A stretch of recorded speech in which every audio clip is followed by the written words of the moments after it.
Hey, I'm Joe Galvin, Lieutenant for New Jersey Search and Rescue. We're going to go over some of the skills you guys are going to need for Station 5 nav. When you first arrive, one of the first things we're going to ask you to do is to orient the map to the terrain. So that's without your compass.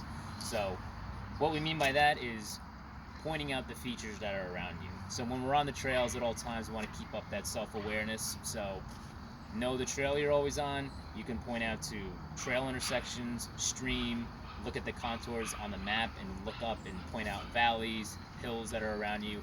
Just that self-awareness of knowing where you are. So that's what we mean when we say orient the map to the terrain.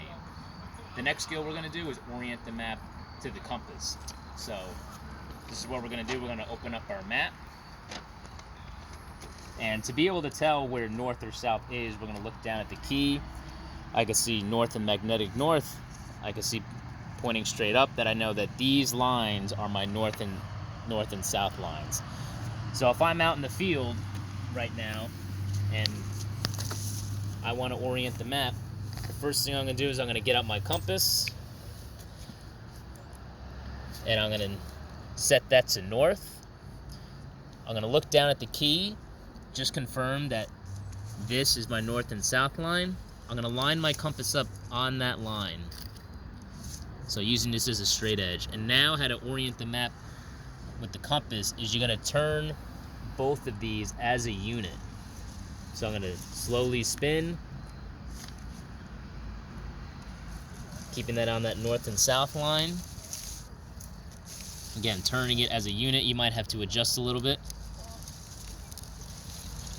And we're going to keep on turning until the magnetic needle is over top the orienting arrow. So you can see that mine is orange, and on my compass it's red and hollow. Some compasses are a little bit differently, but again, we're going to want to turn the map and the compass as a unit until that fills that in. The other thing you guys are going to have to do is when you actually go about taking your course, you're going to need to know how to calculate how far you went. So you're going to be given azimuths to follow from point to point, and you might say take 113 paces. You now need to report back how many meters that is. So there's a couple ways to do it. I have what I use, kind of like my little conversion sheet. So I take the paces taken, so say it's 113.